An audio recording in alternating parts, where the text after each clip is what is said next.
ನರ್ಸರಿಯಿಂದ ಗೊಬ್ಬರಗಳನ್ನು ತರ್ತಾ ಇದ್ದೀರಾ ಅಥವಾ ಆನ್ಲೈನಲ್ಲಿ ಬುಕ್ ಮಾಡ್ತಾ ಇದ್ದೀರಾ? ಸ್ಟಾಪ್ ಮಾಡಿ.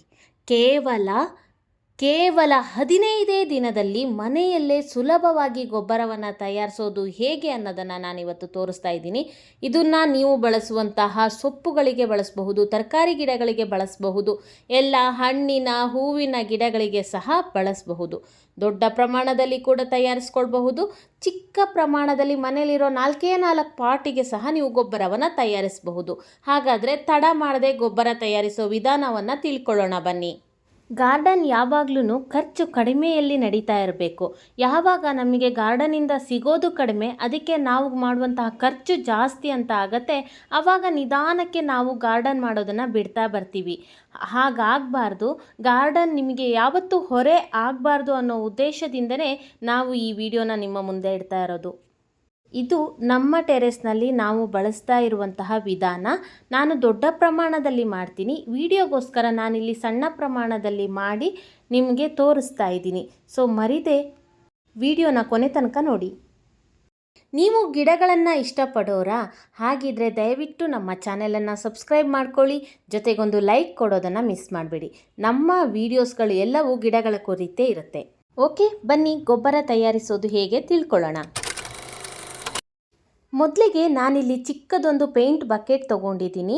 ಇದು ಹಳೇದು. ನಾನಿದನ್ನು ಮುಂಚೆ ಪಾಟಾಗಿ ಬಳಸ್ತಾ ಇದ್ದೆ. ಇದರ ಬದಲಾಗಿ ನೀವೊಂದು ಪಾಟ್ ಅಥವಾ ಗ್ರೋ ಬ್ಯಾಗನ್ನು ಸಹ ತಗೊಳ್ಬಹುದು. ಇದರಲ್ಲಿ ನಾನು ಆಲ್ರೆಡಿ ಹೋಲ್ ಮಾಡಿದ್ದೆ. ಆ ಜಾಗ ಮಣ್ಣು ಕಟ್ಕೊಂಡು ಬ್ಲ್ಯಾಕ್ ಆಗಿತ್ತು. ಸೊ ಅದನ್ನು ಇವಾಗ ಮತ್ತೆ ಹೋಲನ್ನು ರೆಡಿ ಮಾಡ್ಕೊಳ್ತಾ ಇದ್ದೀನಿ. ನೀವು ಹೊಸದಾಗಿ ಪೇಂಟ್ ಬಕೆಟನ್ನು ತಗೊಂಡಿದ್ರೆ ಒಂದು ಕಾದಿರುವ ಕಬ್ಬಿಣದಿಂದ ಅದನ್ನು ಹೋಲ್ ಮಾಡಬಹುದು. ಈ ರೀತಿ ಡ್ರೈನೇಜ್ ಹೋಲ್ ಇರಲೇಬೇಕು. ಈ ರೀತಿ ಹೋಲ್ ಮಾಡ್ಕೊಳ್ತಾ ಇದ್ದೀನಿ. ನಾನು 3 ಹೋಲ್ ಮಾಡ್ಕೊಂಡಿದ್ದೀನಿ. ಡ್ರೈನೇಜ್ ಹೋಲ್ ಚೆನ್ನಾಗಿರಬೇಕು. ಈ ಗೊಬ್ಬರ ತಯಾರು ಮಾಡೋದ್ರಲ್ಲಿ ನಿಮಗೆ ಯಾವುದೇ ರೀತಿ ವಾಸನೆ ಮತ್ತು ಹುಳಗಳು ಬರೋದಿಲ್ಲ. ನಾನು ಹೇಳಿರೋ ವಿಧಾನವನ್ನು ಕರೆಕ್ಟಾಗಿ ಫಾಲೋ ಮಾಡಿ. ನಂತರ ಇದರ ಬಾಟಮಲ್ಲಿ ಇಡೋದಕ್ಕೆ ಒಂದು ಈ ಥರ ಯಾವುದಾದ್ರೂ ಪಾಟಿನ ಪ್ಲೇಟ್ ಯಾವುದಾದ್ರೂ ಇಡಬಹುದು. ನನ್ನ ಹತ್ರ ಒಂದು ಹಳೆಯ ಟಬ್ ಇದೆ. ನಿಮಗೆ ಗೊತ್ತಿರೋ ಹಾಗೆ ನಾವು ದೊಡ್ಡ ಪ್ರಮಾಣದಲ್ಲಿ ಎರೆಹುಳು ಗೊಬ್ಬರವನ್ನು ತಯಾರಿಸ್ತೀವಿ. ಅದರಲ್ಲಿ ಲಿಕ್ವಿಡ್ ತೆಗಿಯೋದಕ್ಕೆ ನಾನು ಈ ಟಬ್ಬನ್ನು ಬಳಸ್ತೀನಿ. ಸೊ ಅದೇ ಟಬ್ಬನ್ನು ನಾನಿಲ್ಲಿ ಉಪಯೋಗಿಸ್ತಾ ಇದ್ದೀನಿ. ಕಿಚನ್ ವೇಸ್ಟ್ ಕಾಂಪೋಸ್ಟನ್ನು ಹೇಗೆ ತಯಾರಿಸಬೇಕು, ಎರೆಹುಳು ಗೊಬ್ಬರವನ್ನು ಹೇಗೆ ತಯಾರಿಸಬೇಕು ಅಂತ ನಿಮಗೆ ಗೊತ್ತಿಲ್ಲ ಅಂತಂದರೆ ನಮ್ಮ ಚಾನೆಲನ್ನು ನೀವು ವಿಸಿಟ್ ಮಾಡ್ಬೋದು. ತುಂಬಾ ವಿಡಿಯೋಗಳಿದೆ. ಓಕೆ, ಇದು ತುಂಬ ಫಾಸ್ಟಾಗಿ ತಯಾರಾಗುವಂತಹ ಗೊಬ್ಬರ. ನಾನಿಲ್ಲಿ ಫಾಲೋ ಮಾಡುವಂತಹ ಎಲ್ಲ ಮೆಥಡ್ಗಳನ್ನು ನೀವು ಫಾಲೋ ಮಾಡಿದ್ರೆ ತುಂಬ ಬೇಗ ನೀವಿಲ್ಲಿ ಗೊಬ್ಬರವನ್ನು ತಯಾರಿಸಬಹುದು. ನಂತರ ನಾನಿಲ್ಲಿ ಎಲ್ಲಿ ಹೋಲ್ ಮಾಡಿರ್ತೀವಲ್ಲ ಆ ಪ್ಲೇಸಲ್ಲಿ ಕಲ್ಲನ್ನು ಇಡ್ತಾ ಇದ್ದೀನಿ.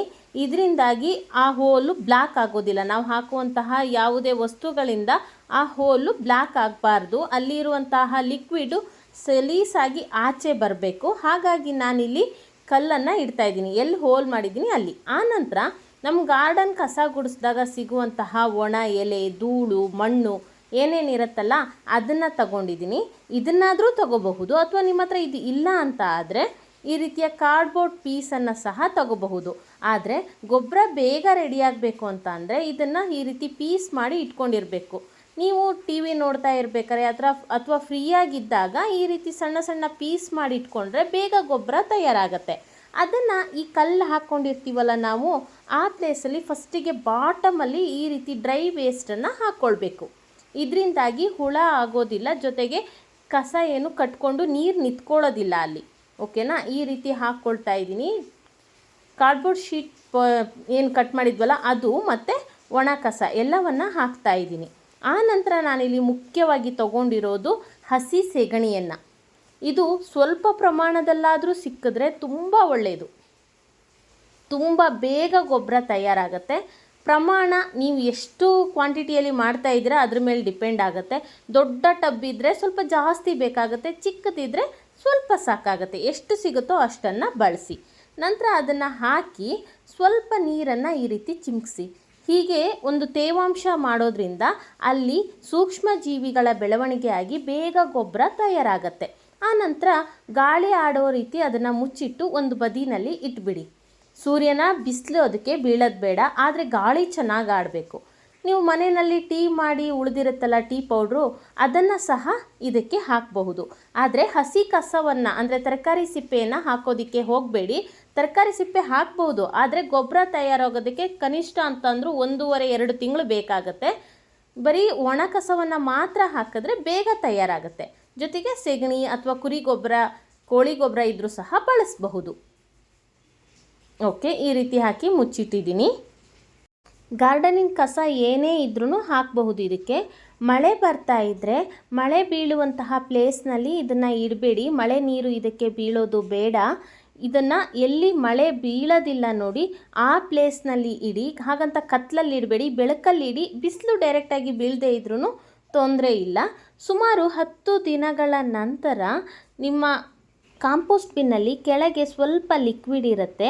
ಆ ಲಿಕ್ವಿಡನ್ನು ಮತ್ತೆ ಇದಕ್ಕೇ ಹಾಕಬೇಕು. ಎಷ್ಟಿರುತ್ತೋ ಅಷ್ಟು ಅದನ್ನು ಮತ್ತೆ ಈ ಟಬ್ಗೆ ಹಾಕಿ. ಇದರಿಂದ ಗೊಬ್ಬರ ತುಂಬ ಬೇಗ ತಯಾರಾಗುತ್ತೆ. ನಂತರ ಮತ್ತೆ ಆ್ಯಸ್ ಯೂಶುವಲ್ ಆ ಕಾರ್ಡ್ಬೋರ್ಡ್ ಶೀಟನ್ನು ಹಾಗೆ ಮುಚ್ಚಿಡಿ. ನಾನಿಲ್ಲಿ ಕಾರ್ಡ್ಬೋರ್ಡ್ ಶೀಟ್ ಬಳಸಿದ್ದೀನಿ. ನೀವು ಯಾವುದಾದ್ರೂ ಗಾಳಿ ಆಡೋಂಥದ್ದನ್ನು ಯಾವುದಾದ್ರೂ ಮುಚ್ಚಬಹುದು. ವಿಷಯ ಗಾಳಿ ಆಡಬೇಕಷ್ಟೇ, ಅದು ಮುಖ್ಯ. ಓಕೆನಾ? ಆ ರೀತಿ ಮಾಡಿ ನಂತರ ಗಾರ್ಡನ್ ಕಸ ಗುಡಿಸಿದಾಗ ಒಣ ಎಲೆಗಳು ಏನೇ ಸಿಕ್ಕಿದ್ರೂ ಇದೇ ಕಾಂಪೋಸ್ಟ್ ಬಿನ್ಗೆ ಹಾಕ್ತಾಯಿರಿ.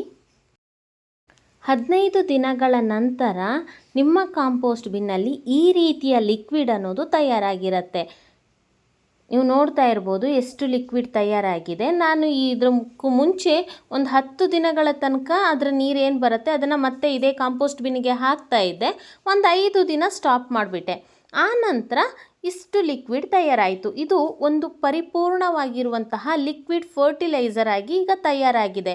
ಇದರಲ್ಲಿ ಸೆಗಣಿಯಲ್ಲಿರುವ ನೈಟ್ರೋಜನ್, ಫಾಸ್ಫರಸ್, ಪೊಟ್ಯಾಷಿಯಂ ಅಂಶದ ಜೊತೆಗೆ ಎಲ್ಲ ಮೈಕ್ರೋ ನ್ಯೂಟ್ರಿಯೆಂಟ್ಸ್ಗಳು ಕೂಡ ಇರುತ್ತೆ.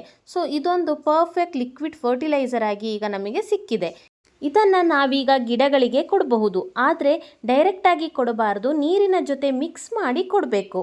ಯಾವ ಪ್ರಮಾಣದಲ್ಲಿ ಅಂತ ಅಂದರೆ ನೋಡಿ, ನಾನೀಗ 1 ಲೋಟದಷ್ಟು ಲಿಕ್ವಿಡನ್ನು ತೊಗೊಂಡಿದ್ದೀನಿ. ನಾನಿಲ್ಲಿ ಲೋಟದ ಅಳತೆಯಲ್ಲಿ ತೋರಿಸ್ತಾ ಇದ್ದೀನಿ. 1 ಲೋಟ ಲಿಕ್ವಿಡನ್ನು ತೊಗೊಂಡಿದ್ದೀನಿ. ನೋಡಿ, ಆ ರೀತಿ ನೊರೆ ನೊರೆ ಇರುತ್ತಲ್ಲ, ಅದರ ಅರ್ಥ ಅದರಲ್ಲಿ ಸೂಕ್ಷ್ಮ ಜೀವಿಗಳ ಬೆಳವಣಿಗೆ ಆಗಿದೆ ಅಂತ ಹೇಳಿ. ಇದಕ್ಕೆ ಇವಾಗ ನಾನು 5 ಲೋಟದಷ್ಟು ನೀರನ್ನು ಬೆರೆಸ್ತಾ ಇದ್ದೀನಿ. 1:5. 1 ಲೀಟರ್ ಲಿಕ್ವಿಡ್ ಇದ್ದರೆ 5 ಲೀಟ್ರ್ ನೀರು. 1 ಲೋಟದ ಅಳತೆಯಲ್ಲಿ ನಾನು ನಿಮಗಿಲ್ಲಿ ತೋರಿಸಿದ್ದೀನಿ. ನಾನು ಕಡಿಮೆ ಪ್ರಮಾಣದಲ್ಲಿ ನಿಮಗೆ ತೋರಿಸ್ಬೇಕು ಅಂತಲೇ ತಯಾರಿಸಿರೋದು. ದೊಡ್ಡ ಪ್ರಮಾಣದಲ್ಲಿ ನಾವು ಜಾಸ್ತಿನೇ ಗೊಬ್ಬರವನ್ನು ತಯಾರಿಸ್ತಾ ಇದ್ದೀವಿ. ಈ ಲಿಕ್ವಿಡನ್ನು ನಿಮ್ಮ ಎಲ್ಲ ಹೂ ಬಿಡುವ ಗಿಡಗಳಿಗೆ, ತರಕಾರಿ ಗಿಡಗಳಿಗೆ, ಸೊಪ್ಪಿನ ಗಿಡಗಳಿಗೆ ಬಳಸಬಹುದು. ಯಾವುದೇ ರೀತಿ ಭಯ ಇಲ್ಲದೇ ಬಳಸಬಹುದು. ಇದು ತುಂಬಾ ಒಳ್ಳೆಯ ಗೊಬ್ಬರ. ಇದನ್ನು ಕೊಟ್ಟ ಸ್ವಲ್ಪವೇ ದಿನಗಳಲ್ಲಿ ಗಿಡದಲ್ಲಾಗೋ ಬದಲಾವಣೆಯನ್ನು ನೀವು ಗಮನಿಸಬಹುದು. ಆದರೆ ಲಿಕ್ವಿಡ್ ಕೊಡುವಾಗ ಒಂದೇ ಬೆಳಿಗ್ಗೆ ಕೊಡಿ, ಇಲ್ಲ ಅಂತ ಅಂದರೆ ಸಂಜೆ ಕೊಡಿ. ಸೂರ್ಯನ ಬಿಸಿಲಿರುವಾಗ ಕೊಡಕ್ಕೆ ಹೋಗಬೇಡಿ. ಈಗ ಗೊಬ್ಬರ ಹೇಗಾಗಿದೆ ನೋಡೋಣ. ನೋಡಿ, ನಾನು ಅವತ್ತು ನಿಮಗೆ ವಿಡಿಯೋದಲ್ಲಿ ಎಷ್ಟು ತೋರಿಸಿದ್ನೋ ಅಷ್ಟೇ ಹಾಕಿರೋದು. ಆನಂತರ ನಾನು ಇನ್ನೇನು ಆ್ಯಡ್ ಮಾಡಲಿಲ್ಲ.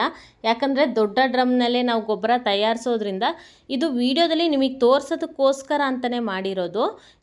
ಇಷ್ಟು ನೋಡಿ, ಎಷ್ಟು ಕೆಳಗೆ ಹೋಗಿದೆ ಅದು. ಇಷ್ಟು ರೆಡಿಯಾಗಿದೆ ಗೊಬ್ಬರ.